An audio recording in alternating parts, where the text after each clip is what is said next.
Olá pessoal, Felipe Fabres, zootecnista e analista de mercado aqui da Scott Consultoria. Vou trazer aqui hoje um cenário a respeito da produção brasileira na temporada 2021-22, né? Produção de grãos aqui do Brasil, severamente impactada pela estiagem nas regiões sul do país, com destaque a Rio Grande do Sul e Paraná.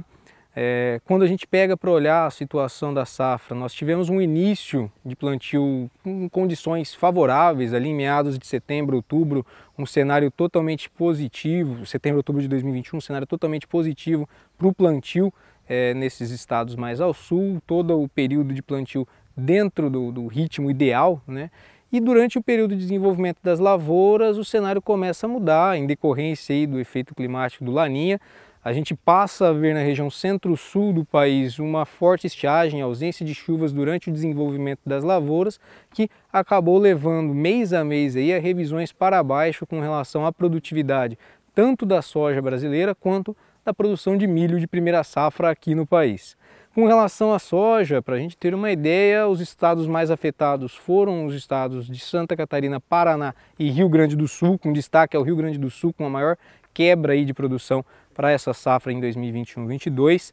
Estimamos algo em torno de 50% de perdas de produtividade na média estadual, chegando hoje no Brasil uma produção estimada na casa de 122 milhões de toneladas. Essa estimativa ali em meados de outubro de 2021, ela chegou a ser de 141 milhões de toneladas, era esperado um recorde para a produção de soja aqui no país, e aí o clima passou a pesar no cenário agropecuário aqui no Brasil. Com relação a outros países que a gente tem que destacar também, não foi só no Brasil, a América do Sul como um todo acabou sentindo muito essa estiagem, né, esse peso dos efeitos climáticos. A Argentina e Paraguai também sofreram. No Paraguai nós estamos falando hoje da pior safra dos últimos anos, né, da sua história aí, com relação ao mercado paraguaio.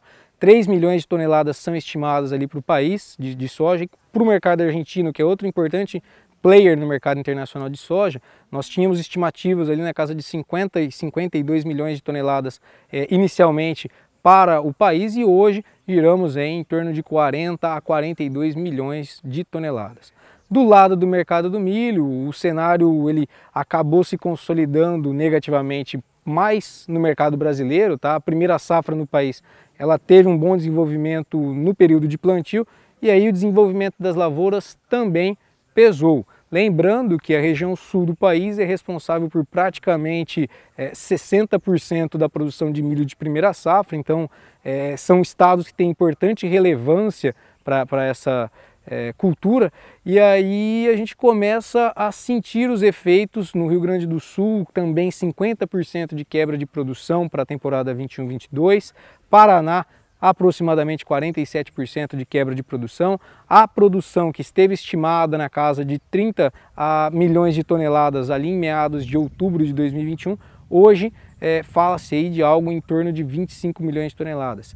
Pesa ainda mais na cultura do milho o fato de que a safrinha na temporada de 2020-2021 ela teve uma forte quebra em função do estreitamento da janela de plantio, pelo atraso no plantio de soja no centro-oeste brasileiro, e isso acabou levando a estoques de passagem aqui no Brasil enxutos, junto a uma quebra de produção que fez com que os preços da commodity aí do milho disparassem aqui no mercado brasileiro. Além disso, os preços da soja também, em torno dessa conjuntura no mercado internacional, disparando como um todo. E diante deste cenário, como será que fica a próxima safra, hein? Confira. De olho já na safra 2022-2023, né, a gente tem alguns fatores macroeconômicos de relevância que a gente tem que levar em consideração. O primeiro deles, a guerra Rússia-Ucraniana, né? Nós temos hoje a Rússia como responsável por 1/5 do fornecimento de fertilizantes para o mercado brasileiro. Então, um importante player pensando na safra que vai ser plantada aí no segundo semestre, e aí que começa a se pensar um pouco mais nos impactos possíveis desse cenário macroeconômico. A Rússia, com uma ausência de possibilidade de fornecimento de fertilizantes para o mercado brasileiro, o câmbio, que até um passado recente, aí, no caso meados de abril, trabalhou abaixo dos R$5, trazendo uma expectativa de arrefecimento com relação aos custos, mas hoje o cenário já se inverteu, temos o câmbio voltando aí aos R$5, então volta a ser outro fator de peso junto a uma ausência dos fertilizantes. Lembrando que os fertilizantes eles têm um papel importante porque o mercado brasileiro não é autossuficiente com relação à sua demanda de fertilizantes. E por fim, o outro ponto que a gente tem que levar em consideração pensando na safra 22-23 é com relação à elevação da taxa de juros aqui no mercado brasileiro. Já é sabido, hoje estamos falando aí de uma taxa de juros na casa de 11,75 ao ano, a Selic aí no mercado brasileiro, expectativa de encerrar o ano na casa de 13%, e esse aumento da taxa de juros da Selic, ele deve impactar diretamente as taxas de juros do Plano Safra 2022-23 a ser divulgado aí em meados de junho, julho deste ano. Então, o Ministério já fala aí em uma elevação nas taxas de juros, isso deve impactar a questão dos custos de produção e a preocupação que fica o plantio da safra 22-23 trará resultado, a gente tem uma perspectiva positiva em meio a esse cenário de custos elevados ou não? Qual que é o cenário olhando para o lado do produtor? Nós estimamos aqui um cenário com um aumento de 60% aproximadamente nos custos de produção, levando em conta que não subiu só o fertilizante, não subiu só a taxa de juros, nós tivemos incremento na questão de combustível, tivemos incremento nos defensivos, então uma conjuntura de alta generalizada. E em um cenário onde a manutenção dos preços vigentes aí na safra 2021-22 ocorra para a safra 22-23, a expectativa é de um resultado, é claro, se o clima colaborar, diferente do que nós tivemos nas últimas 2 temporadas, um resultado relativamente positivo para o agricultor. A expectativa é de um achatamento de margens, mas ainda assim resultados no campo positivos para o nosso amigo produtor.